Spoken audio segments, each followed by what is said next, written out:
নমস্কার বন্ধুরা, আপনারা জানেন সিটিজেনশিপ অ্যামেন্ডমেন্ট অ্যাক্ট অর্থাৎ সিএএ বা ভারতীয় নাগরিকত্ব আইন এটা কিন্তু ইতিমধ্যে চালু হয়ে গেছে এবং এতে আবেদন করা যাচ্ছে।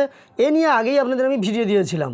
তো এই সিটিজেনশিপ অ্যামেন্ডমেন্ট অ্যাক্ট বা ভারতীয় নাগরিকত্ব পাওয়ার জন্য যারা আবেদন করেছিলেন তারা কিন্তু ইতিমধ্যে শংসাপত্র বা সার্টিফিকেট পেতে শুরু করেছেন।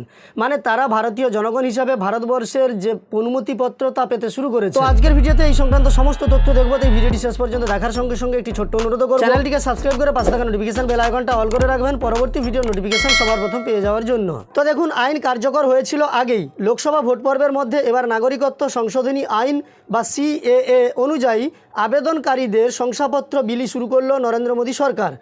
বুধবার কেন্দ্রীয় স্বরাষ্ট্র সচিব অজয় কুমার ভাল্লা প্রথম দফায় 14 জন আবেদনকারীর হাতে ভারতীয় নাগরিকত্বের শংসাপত্র তুলে দিলেন, এটা আনুষ্ঠানিকভাবে সূচনা করার জন্য। দ্বিতীয়বার ক্ষমতায় আসার পর 2019 সালের 11ই ডিসেম্বর সিএএ পাশ করেছিল কেন্দ্রীয় মোদী সরকার।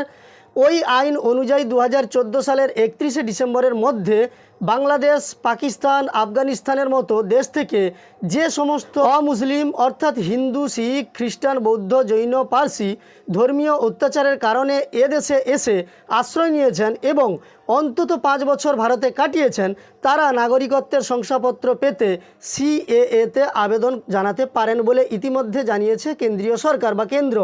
তাছাড়া নাগরিকত্ব আইনের ব্যাখ্যায় যারা 5 নম্বরে অন্তর্ভুক্ত তাদেরও আবেদনের কথা ভাবতে হতে পারে।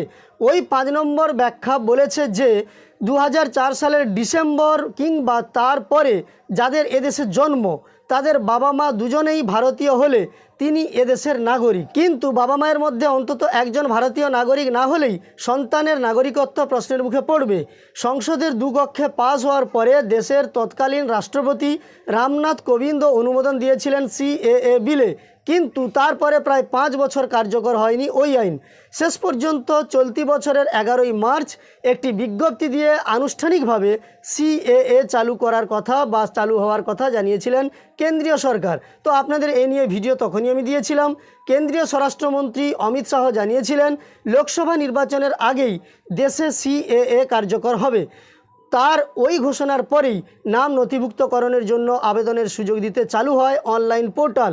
সেই পোর্টালে আবেদনকারীদের মধ্যে 14 জনের নথিপত্র পরীক্ষার পরে আনুষ্ঠানিকভাবে নাগরিকত্ব শংসাপত্র দিল মোদী সরকার। মানে আনুষ্ঠানিকভাবে 14 জনের হাতে এই শংসাপত্র তুলে দিলেও যারা আবেদন করেছিলেন তাদের আবেদনপত্র সব কিছু ঠিকঠাক আছে কি না বিচার করে তাদেরও কিন্তু শংসাপত্র পাঠিয়ে দেওয়া হবে বা তারাও সার্টিফিকেট ডাউনলোড করতে পারবে। যাই হোক, আজকের ভিডিওতে এইটুকু তথ্য দেওয়ার ছিল। আপনি যদি এই সিএ এর জন্য আবেদন করে থাকেন বা আবেদন কিভাবে করবেন সেটা জানতে থাকেন, তাহলে আমাদের ভিডিও দেওয়া আছে, দেখতে পারেন, না হলে কমেন্টে জানাতে পারেন। আপনাদের জন্য নতুন করে ভিডিও দেওয়ার চেষ্টা করব। এই ভিডিওটি শেষ পর্যন্ত দেখার জন্য অসংখ্য ধন্যবাদ।